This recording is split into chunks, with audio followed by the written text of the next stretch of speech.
So இங்கே வா வா வா அம்மா நாய் வந்துட போகுது.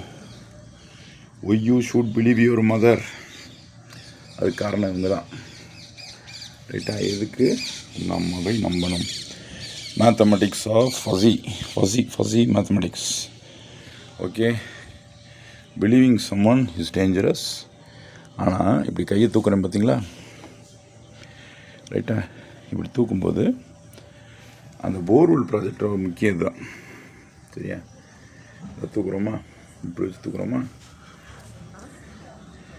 ஸோ கை இப்படி இருக்கணும். ஓகே, இது இப்படி தூக்கக்கூடாது, பாவம். இப்படி தூக்கணும். உங்கள் அம்மா கொஞ்சம் இந்த கை இருக்குது பார்த்தீங்களா, இப்படி டைட்டாக பிடிச்சிச்சுன்னா செத்து போயிடும். ஓகேவா? இப்படி டைட்டாக பிடிச்சிச்சுன்னா செத்து போயிடும். அது ஒரு மீடியமாக பிடிக்கும். புரியுதா? மீடியமாக பிடிக்கும். ரொம்ப அமுத்துச்சுன்னா செத்து போயிடும். இந்த நாய் யாருக்கும் வேணும்னா வாங்கிக்கோங்க. சரியா? ஐயர் பொங்கலில் இருக்குது, நல்லா இருக்குது. அங்கே ஒரு நாய், இங்கே ஒரு நாய் வீட்டில் இருக்குது, வந்து வாங்கிக்கோங்க. இப்போ அந்த போர்வெல் ப்ராஜெக்டே தான். அதை நீங்கள் ரொம்ப டைட்டாக பிடிச்சிங்கன்னா செத்து போயிடும். நாய் வாயில் கவுறது இப்படி தான்.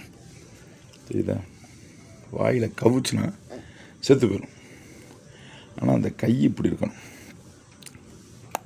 இப்படி பிடிக்குது பார்த்தீங்களா? அப்போ செத்து போயிடும். அப்போ அதை மீடியமாக்கவும். இது நம்ம ப்ராஜெக்ட் சுஜித்துக்கு முக்கியம். இதோட ஃபோர்ஸ் கால்குலேஷன்லாம் வரும். இது ரொம்ப இறுக்கமாக இருந்தாலும் செத்து போயிடும். அப்போ அந்த தாயினால் மட்டும்தான் அதை ஒரு கண்ணில் பார்க்குது.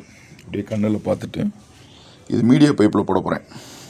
சரியா? மீடியா பைப்பில் போட்டு இது. சரியா? So the definition of an animal behaviour, ஒரு ஃபாதருக்குரிய முக்கியமான குணம் என்னென்னா சிப்ளிங்ஸை காப்பாற்றுறதுன்னு. பொண்ணுங்களில் 2 வகை. ஒருத்தன் சண்டை போடுறான்னு ஒரு பொண்ணு போகுது, இன்னொருத்தன் சண்டை போடலன்னு ஒருத்தி போகிறா, ஒருத்தன் சம்பாதிக்கலன்னு போகிறா, ஒருத்தன் சம்பாதிக்கிறான்னு போகிறா. ஸோ அவங்கள நம்ம அண்டர்ஸ்டாண்ட் பண்ண முடியாது. ரைட்டாக? இப்போ இந்த தஷ்வந்த் கேஸ்லேயே பார்த்தீங்கன்னா, அந்த யாசினி கொலை வழக்கிலே பார்த்தீங்கன்னா, தான் பொண்ணை காப்பாற்ற முடியல, 2 லட்ச ரூபா சேலரி வாங்கக்கூடிய ஒரு சாஃப்ட்வேர் இன்ஜினியரை விட்டு அந்த அம்மா போயிடுச்சு. புரியுதா? ஸோ என்ன மனநிலை மக்களுக்கு இருக்குன்றது தெரியாது. பட் ஆனால் எனக்கு தெரிஞ்சு ஒரு ஃபாதர் நல்ல ப்ரொடெக்டராக இருக்கணும். சரியா? அதான். அப்போ எனக்கு தெரிஞ்ச கேஸை சொல்கிறேன். ஏன் மதரை பிலீவ் பண்ணலாம் அப்படின்றதுக்கு காரணம் இதுதான். சரியா? இதோட ஃபஸி லாஜிக் வந்து எப்படின்னா, இது இப்படி இந்த கையை இது பண்ணுறோமா, இது வரும், ஏஐயில் வரும் இன்னும் கொஞ்சம் நேரத்தில். ஸோ இதை பற்றின விஷயங்களை பார்ப்போம். பிடிச்சது தப்பாக இருந்தால் எம்எல்ஏ கேஸ் போட்டுருவாங்க.